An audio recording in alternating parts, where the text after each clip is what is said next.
Olá, meu nome é Daniele de Freitas e eu sou doutoranda do programa de pós-graduação em métodos numéricos em engenharia. E hoje eu vou apresentar alguns resultados da minha tese e o título do trabalho é Abordagem Geométrica do Algoritmo GEOP para uma certa classe de problemas. Eu sou orientada pelo professor Luiz Carlos Mattioli e co-orientada pela doutora Ana Paula.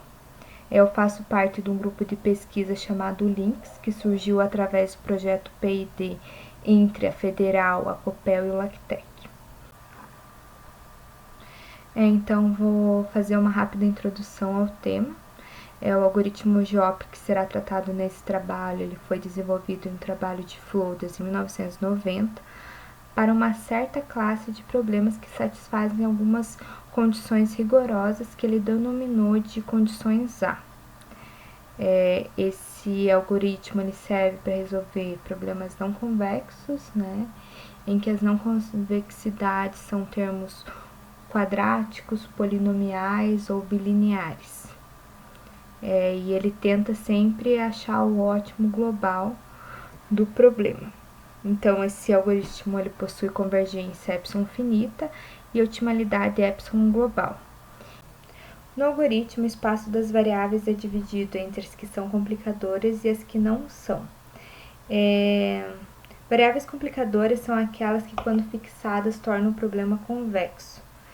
Em um trabalho posterior, em 1993, eles estudaram propriedades para problemas que satisfazem condições mais rigorosas, que eles denominaram de condição A'. Então, o objetivo desse trabalho é estudar as propriedades que eles trouxeram lá com as condições A' para problemas que satisfazem condições ainda mais rigorosas, que são as condições A'. Então, nesse trabalho, a gente vai ressignificar algumas propriedades que eles trouxeram no artigo de 1993 e a gente vai apresentar alguns novos resultados. O problema abordado nesse trabalho ele tem a seguinte formulação: é um problema de minimizar nas variáveis x, y, z a função f, sujeita às restrições de desigualdade e restrições de igualdade. As variáveis x, y, z elas representam, primeiramente, a variável x representa as variáveis conectadas, que são variáveis que estão conectadas à variável complicadora, né? Ou seja, pode ser termos bilineares do tipo x vezes y, né? Y pode ser a variável complicadora e x a variável conectada. E z representa a variável não conectada, ou seja, uma variável que não possui termos no problema dependentes com outras variáveis. Como eu disse anteriormente, o foco desse trabalho é estudar propriedades de um conjunto de condições mais rigorosas ainda do que aquelas trazidas no artigo de 1990, que são as condições A, e também do artigo de 1993, que são as condições A'. Então, a gente vai estudar as propriedades do seguinte conjunto de condições, né? Primeiramente, as funções f, g e h elas devem ser lineares para todo x e z quando eu fixo a variável complicadora y, e também devem ser lineares para todo y quando eu fixo as variáveis x e z. E também a variável xi ela deve estar conectada unicamente à variável complicadora yi, e yi também deve estar conectada unicamente à variável xi. Ou seja, essa condição diz que o termo não convexo do meu problema ele só deve ser do formato xi vezes yi. Ou seja, eu não posso ter um termo xj vezes yi ou xi vezes yj se eu já tenho um termo xi vezes yi. E a variável z, como eu falei anteriormente, é a variável que não está conectada a nenhuma variável. Ou seja, se tiver algum termo que depende dessa variável z, ele não vai depender de outras variáveis, nem a variável x, nem a variável y. De modo geral, problemas com termos bilineares, quadráticos, polinomiais, eles podem ser reformulados acrescentando novas restrições e novas variáveis de forma a atender essas condições a duas linhas. Agora eu vou explicar resumidamente o algoritmo GEOP. Então, primeiramente, é resolvido um problema primal, que depende somente das variáveis x e z. A variável y nesse problema é fixada, ou seja, é o problema original que tinha anteriormente com a variável y fixada. A partir desse problema que eu resolvi, eu vou ter um valor ótimo da minha função objetiva do problema primal, e esse valor ótimo eu vou usar como um superestimador do meu ótimo global. E também desse problema eu vou tirar os multiplicadores de Lagrange que vão ser utilizados para resolver os problemas duais relaxados. Quando eu vou resolver esses problemas duais relaxados, eu vou ter vários subproblemas para resolver, e cada subproblema depende de uma combinação de limite inferior e superior da variável x. A partir da resolução de todos esses subproblemas, eu escolho o valor mínimo que eu obtenho aqui, e a partir desse valor mínimo eu vou ter um limite inferior, ou seja, um subestimador para minha solução global, e também eu vou ter um y, um valor de y para utilizar como entrada para o meu problema primal. Eu resolvo esse problema, essa cadeia de problemas até que um critério de convergência seja atingido, ou seja, quando o meu limite inferior, né, o meu subestimador, seja maior que o meu superestimador. A partir disso, o algoritmo para e a gente obtém a solução do problema. Somente uma observação aqui, como nós estamos considerando condições mais rigorosas, que são as condições a duas linhas, o problema primal ele fica linear e os problemas duais relaxados também são lineares. Então, como dito anteriormente, o problema primal ele não é nada mais do que o problema original com a variável y fixada.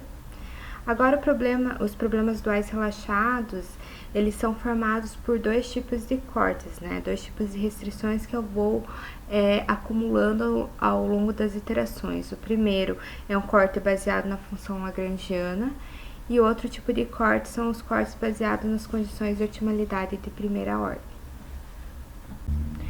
Em nossos estudos teóricos, a gente obteve alguns resultados, né?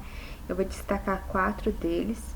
Primeiramente, a gente conseguiu provar em quais casos não se faz necessário a resolução de algum dos problemas duais relaxados para uma combinação de limite inferior e superior das variáveis x, porque anteriormente é uma propriedade de Flodas em 1993, e com essas condições mais rigorosas a duas linhas a gente pode detectar em qual caso isso pode ocorrer, né? Que eu não preciso resolver esse problema dual relaxado associado a uma combinação de limite inferior e superior da variável conectada x.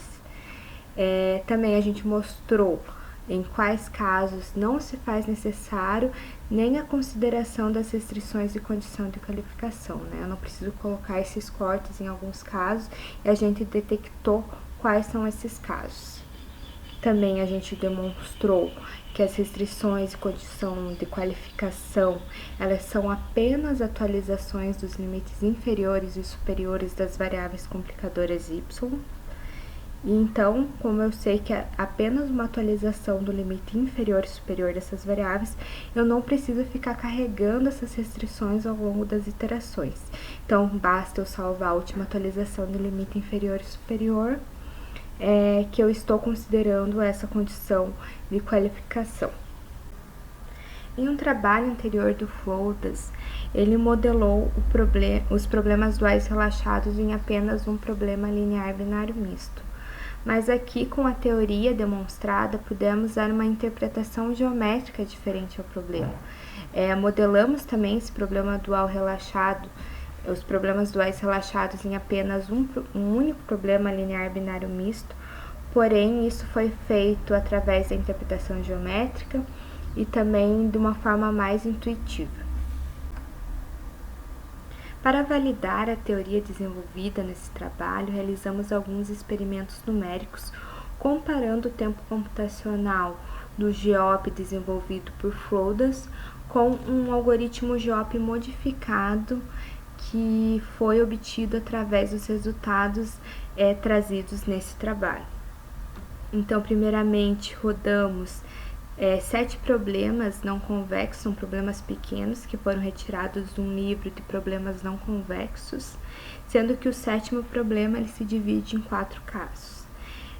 O algoritmo GEOP modificado é denominado por GEOP mod, e o algoritmo GEOP de Flodas é denominado como GEOP. Então, nos testes, o algoritmo GEOP modificado ele se demonstrou igual ou superior ao algoritmo GEOP. E como os problemas são de pequeno porte, a diferença entre os algoritmos não é tão expressiva. Então, com o intuito de trazer testes com problemas maiores, recorremos a um problema aleatório baseado no artigo de Phillips e Rosen de 1988. Os parâmetros θ1 e θ2 são dados no problema, sendo que θ1 possui um valor negativo, tornando esse termo quadrático não convexo. Os vetores alfa, beta e b e as matrizes A1 e A2 são aleatórias. O parâmetro n representa as variáveis complicadoras do problema, o parâmetro k representa as variáveis não conectadas e o parâmetro m representa o número de restrições lineares que o problema possui. Então, nós rodamos diferentes testes, foram 5 testes para diferentes valores de n. O m é igual a 20 em ambos os testes, e o k ele varia de 0 a 400, ele assume valores 0, 50, 100, 200 e 400. Lembrando que o k é o número de variáveis não conectadas, n é o número de variáveis complicadoras e m é o número de restrições lineares do problema. Esse gráfico ele foi obtido rodando 10 problemas para cada k. Então, aqui no k igual a 0, nós rodamos 10 problemas aleatórios de tamanho m igual a 20 e n igual a 25. E obtivemos a média desses 10 problemas, que é trazido por esse losango. E o máximo, desses 10 problemas, o tempo computacional máximo e o tempo computacional mínimo desses 10 problemas. E comparamos entre o GEOP modificado e o GEOP.